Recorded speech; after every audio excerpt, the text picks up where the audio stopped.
Tadi Anda sudah melihat cuplikan dari konten-konten berbahaya yang ini juga bahkan mungkin ditiru oleh orang-orang lainnya, ditiru oleh para pengguna media sosial lainnya, sehingga kemudian menyebar. Tujuannya juga sama, untuk bisa mendapatkan perhatian dari para pengguna media sosial lainnya. Nah, bagaimana sebenarnya batasan-batasan yang harus dilakukan oleh para pengguna media sosial ini? Mungkin kita bisa dapatkan keterangan mengenai hal ini dari Profesor Henry Subiakto selaku staf ahli Menteri Komunikasi dan Informatika. Selamat malam, Prof. Henry. Selamat malam Mbak Putri. Baik, Prof. Henry, awalnya media sosial itu kan digunakan untuk bisa menyebarkan informasi harapannya sebagai salah satu media untuk bisa menyebarkan hal positif. Tapi kondisinya saat ini, realitanya saat ini justru tidak bisa dipungkiri. Banyak sekali hal negatif yang malah ditiru, malah menyebar. Dan juga tadi itu Prof. Henry, membuat nyawa orang-orang bahkan terancam. Prof. Henry mungkin bisa berikan informasi kepada kami semua termasuk para pengguna media sosial. Adakah batasan-batasan tertentu bagaimana menggunakan medsos yang bijak? Ya, kalau batasan memang tentu saja kalau di dalam literasi digital itu ada yang namanya digital ethics ya, etika menggunakan teknologi digital. Yaitu apa? Etika itu adalah supaya bisa mempertimbangkan baik buruk untuk dirinya sendiri maupun orang lain. Karena dengan etika itu tentu saja diharapkan orang itu bisa berempati. Memang dengan media sosial ini kan bukan hanya sekedar cari informasi. Orang menggunakan media sosial bukan hanya sekedar katakanlah mencari berita, mencari pengetahuan, bukan itu saja. Tetapi justru yang sekarang sering kenapa orang tertarik itu karena media sosial itu kan memfasilitasi kita semua, hasrat manusia untuk memperhatikan orang lain atau objek lain maupun juga diperhatikan oleh orang lain. Di rumah nggak diperhatikan orang, nggak banyak teman, di media sosial followernya banyak, di like, kan bangga sekali.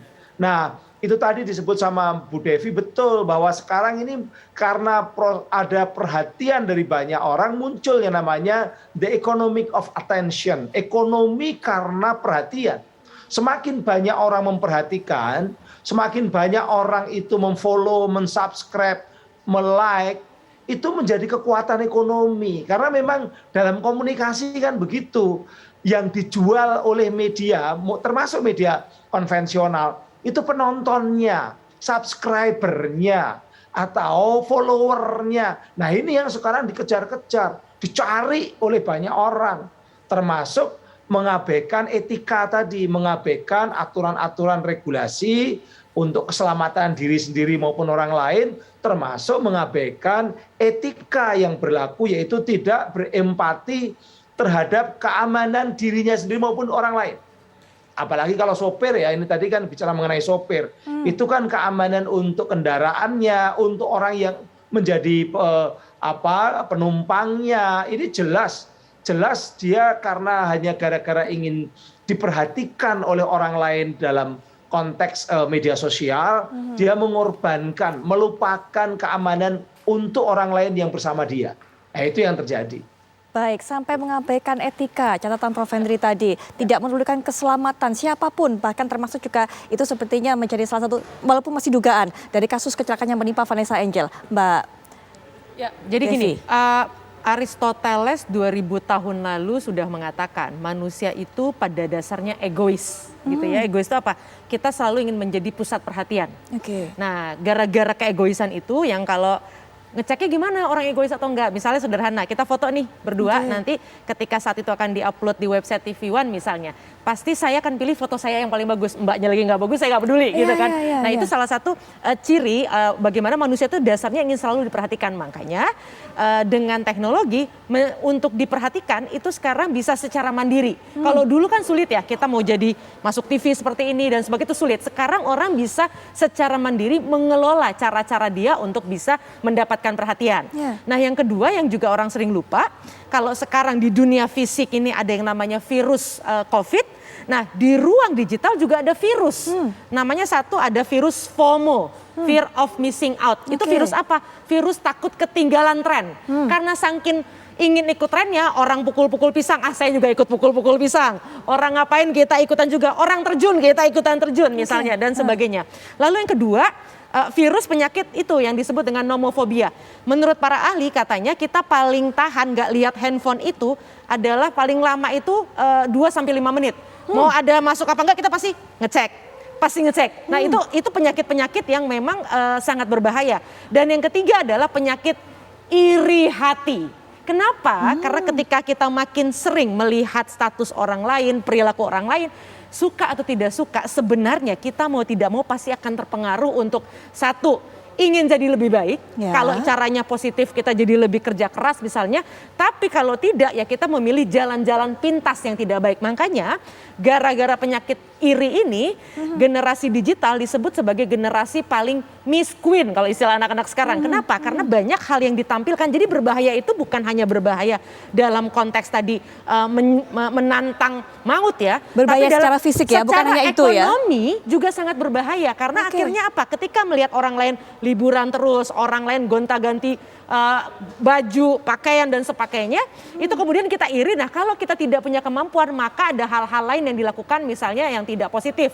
Ya artinya sampai ada yang mohon maaf, misalnya prostitusi dan sebagainya atau menjual hal-hal lain demi mendapatkan uang. Yang uangnya apa? Salah satunya adalah untuk kemudian bisa mengikuti. Dalam istilah saya bukan gaya hidup tapi hidup yang gaya yang ditampilkan di ruang visual. Jadi memang perlu hati-hati karena tadi bukan hanya soal maut tapi secara ekonomi juga bisa memiskinkan orang yang ujungnya juga bisa memiskinkan masyarakat kalau semua orang melakukan hal yang sama. Iya, nggak mau kalah eksis mungkin Mbak Ajeng. Dan banyak memang penjabarannya istilahnya tadi sudah dijelaskan oleh Mbak Devi. Fear of missing out, nggak mau ketinggalan tren, kemudian ada nomofobia, kemudian juga ada masalah iri hati begitu. Mungkin Mbak juga bisa untuk bisa menjelaskan mengenai hal ini, Mbak Ajeng. Ya.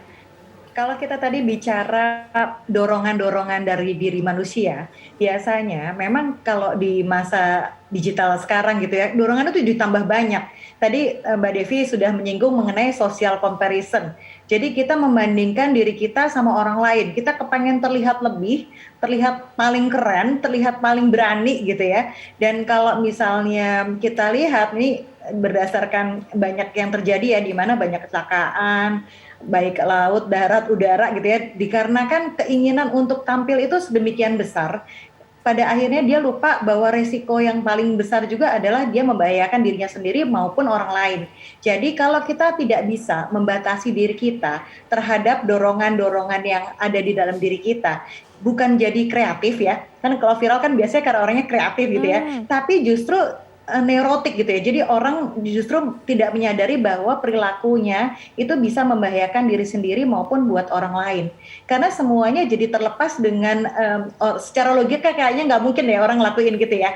Tapi ini udah karena ada dorongan neurotiknya tadi gitu ya. Bukannya hanya masalah dia kepengen tampilnya aja, tapi secara psikologisnya itu orang-orang dengan keinginan yang tidak bisa tertahankan, impuls-impulsnya tadi akan membuat orang tersebut berani melakukan tindakan yang justru cenderung ke arah neurotik. Baik, dan Mbak Ajeng, Jadi, ya silakan terus. Silakan jadi dia punya konflik dalam diri. Mereka pengennya kelihatannya ideal, keren gitu ya, paling terkini lah, terhits lah gitu ya. Semuanya ternyata kalau tidak didasari dengan pengendalian impulsnya, bagaimana kita mampu mengontrol diri kita, pada akhirnya akan mengarah tindakan yang membahayakan diri kita maupun diri orang lain. Iya, dan ini sudah melanda ke semua kalangan rasanya Mbak Ajeng. Anak-anak, usia sekolah, usia kecil begitu kan. Kemudian remaja, bahkan sampai orang dewasa Mbak Ajeng. Nah kalau dulu mungkin kita lihat yang suka show off atau mungkin suka memberikan informasi mengenai agendanya apa, kegiatannya apa. Ataupun narsis begitu, mungkin orang-orang ekstrovert. Nah saat ini juga di media sosial rasanya orang-orang introvert pun juga berlomba-lomba untuk menunjukkan dirinya. Mulai untuk bisa mendapatkan perhatian Mbak Ajeng. Iya. Jadi memang yang kita perlu perhatikan, apakah kita sudah bisa membangun mengenai kecerdasan moral. Kita tadi Prof. Henry menyinggung mengenai etika, berarti terkait juga dengan apakah kita sudah punya moral yang bertanggung jawab terhadap diri kita sendiri juga dan diri orang lain ya. Kalau moralnya kuat, saya rasa hal-hal terkait dengan dorongan impuls tadi harusnya nggak perlu sampai pada akhirnya membahayakan diri sendiri maupun orang lain. Karena dia sudah punya kekuatan moral, yaitu misalnya kalau tadi Prof juga sudah menyinggung, empati sama diri sendiri gitu ya. Kita kan kadang-kadang pernah dengar ya self-love. Seberapa jauh sih kita sayang sama diri kita dan bagaimana kalau dengan empati kita terhadap diri kita sendiri maupun terhadap orang lain, sehingga tidak mendewakan viralnya tadi tanpa peduli apakah setelah itu dia akan secara jangka panjang akan bagaimana sih gitu ya.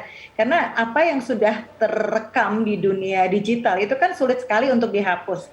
Banyak orang tidak menyadari hal tersebut, sehingga saya rasa edukasi mengenai penggunaan teknologi, bagaimana caranya kita juga membangun kecerdasan moral masyarakat itu menjadi salah satu hal yang juga cukup penting.